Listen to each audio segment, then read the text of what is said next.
দেখো বন্ধুরা, আমাদের ঘরের রং মিস্ত্রি আছে, এত কষ্ট করে এত টাকা দিয়ে রং করাই বেকার। মাম্মা, দেখি সরে এসো, দেখি সরে এসো। এই দেখো দেয়ালগুলোর কি অবস্থা। এইটা কি তোমরা দেখে বলতে পারছো যে এই আঁকাটা কি আঁকা আছে? আমার তো দেখে মনে হচ্ছে এটা অগি, হয় না? অগি, সেম অগি, তুমি দেখো। আর দেয়ালগুলোর কি অবস্থা দেখো, উল্টো পাল্টা যা পেরেছে, মানে এত পয়সা দিয়ে রং করা বেকার। আমার মেয়েকে যদি দিয়ে দিত মনে হয় রং করে দিত।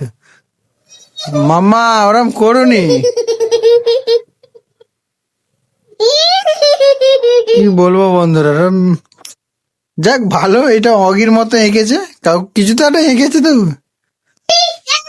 এই দেখো, এইদিকে একটা দেয়াল আছে, এই দেয়ালটার অবস্থাটা দেখো, কি অবস্থা। মানে পুরো দেয়ালটা এইবারে এগুলো পুরো রং করে ভর্তি করে দিয়েছে এগুলো। শুধু রঙের দাগ দেখো।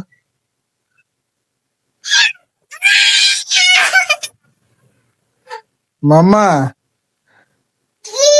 বলো তুমি, তুমি বলে যে আর করবো না রং এরকম, দেয়ালগুলো তো 12টা বেজে গেছে।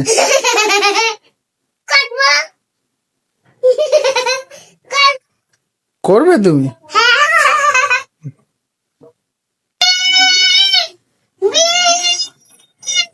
লিখো না বাবা।